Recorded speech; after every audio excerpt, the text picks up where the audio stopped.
Hello and welcome to the Indie Ocean. This is Dungeons of Desolation. Can you guess what sort of game it is based on that title? And based on the sort of games I've covered in the past? Yes, that's right. As the inclusion of the word dungeon might imply to you, this is a dungeon crawler / roguelike. And you will know if you're a regular viewer that I tend to like that sort of thing. This came out recently, last week, I think. For 80 Microsoft points, so bargainous as usual. And I would have to say that it is, if not necessarily my favourite of the roguelikes, I think that's still Cursed Loot. It's probably the best of the traditional PC-style roguelikes, because Cursed Loot is a bit more pop-like, doesn't have that much in the way of sort of needing to eat to keep your strength up and all that sort of stuff.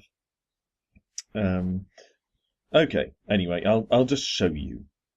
So let's go into new game, because we don't want to load my existing character. Let's call this character... why did I change the case? Let's call it Bob. Because why not? It's a good name for an adventurer. And we can skip this intro thing. It's basically just telling us there's a dungeon below the town of Desolation, and no one's managed to get to the bottom. So, say hello to the mayor. Be careful down in the dungeons, Bob. And you'll notice the mayor is just ahead. And that's the case with most living things in this game. All the townsfolk are just heads, most of the enemies are just heads, and so on. So, this is our hub town. We have an armourer here. I'm not going to bother buying a weapon, I think, at this point. Well, I don't know. Maybe I should buy one. A dagger to replace my rubbish starting knife. Yeah, go on then. Buy and equip that. And then we can sell off the crappy knife that we're stuck with. And there's this old guy wandering around who just moans about stuff. There's armour shop. Might be nice to pick up some new armour as well, because we're pretty damn vulnerable as we are. Don't think we have any gloves yet, so let's buy and equip some gloves. And a hood. That'll take the edge off the damage anyway. Woolen shoes, I think they're better than our current shoes. Yeah, so sell those. This guy doesn't do anything at the moment, so we're not going to harp on him. Over here we have a scroll and potion shop. Yep, so that's all good stuff. Not going to buy any of those though. This guy can identify stuff for us, if we don't have enough identify scroll to do it ourselves. And over here we have miscellaneous shop. A chest we can store things in that we don't want to take with us. And this guy sells us food and torches and that kind of stuff. And food and torches are both absolutely vital, because our torches burn down pretty quickly, and if they do, then we can hardly see anything. And we get weak if we don't keep our strength up by eating. So we need to make sure we carry plenty of lunches. First things first, we need to equip some skills, or select some skills. We have 2 skill points straight away, and we get 2 more with every level increase. Now you'll notice, if you've seen any of the other roguelikes that I've played or done quick videos of on this channel, that generally they don't have much in the way of skill trees. Cursed Loot has a handful of skills, and you can get some, and you can put points into simple stat increases and that kind of thing. That's fine, but that is generally about as complex as it gets. A lot of the others, the more traditional ones like Dungeon Adventure, that sort of thing, actually don't let you choose your stat or skill increases, they just do it for you. So this is almost getting towards Dungeons of Dreadmore sort of style, where you unlock and equip certain skills and attribute buffs and that sort of thing. So let's start off with Weapon Mastery to improve our fighting, and Leather Armour so we can wear better armour. I do often like to start with a healing spell as well, but the last couple of times I've tried that it's got me killed, so let's not. Now, like a lot of roguelikes and or dungeon crawls, oh god. Okay, let's grab this glove and then run away from that eyeball that I saw up there. Oh, fuck. Apologies for the language. A goblin stole from me and then ran off, which means we have to hunt it down if we want that back. However, the goblin is a lot stronger than I am. at the moment, so he might very easily kill me. Anyway, this is definitely one of the more... Oh, God, I could do without this eyeball. Oh no, it's blinded me! Shit, run away, run away!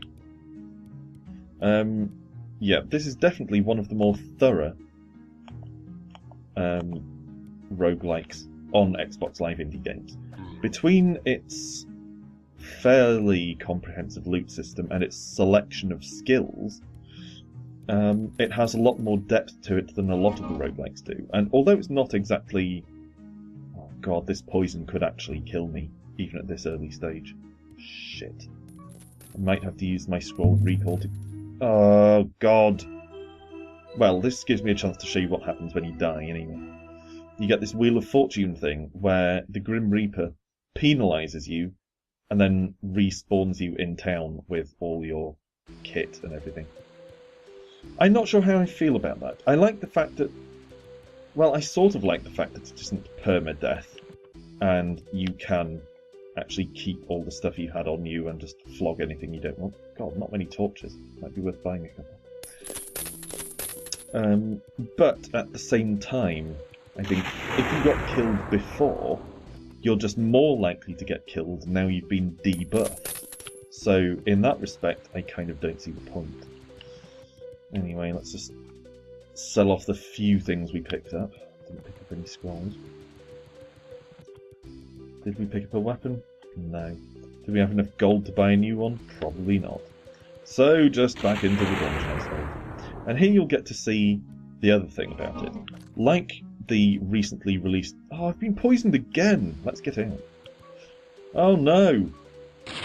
Even being in town doesn't help. God damn it! Oh, I don't usually keep dying on the first floor like this.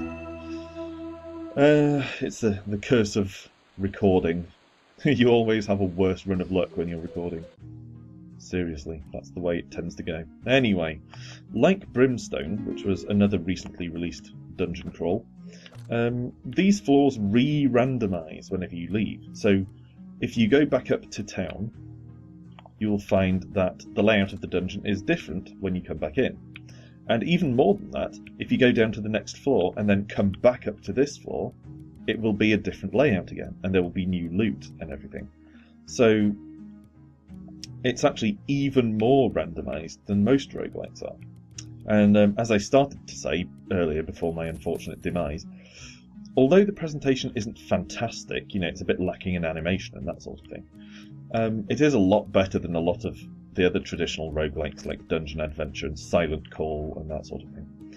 So I think basically, with its additional depth and its well thought out controls and that sort of thing, I think Dungeons of Desolation is a good choice, especially for 80 Microsoft points, if you like dungeon crawling.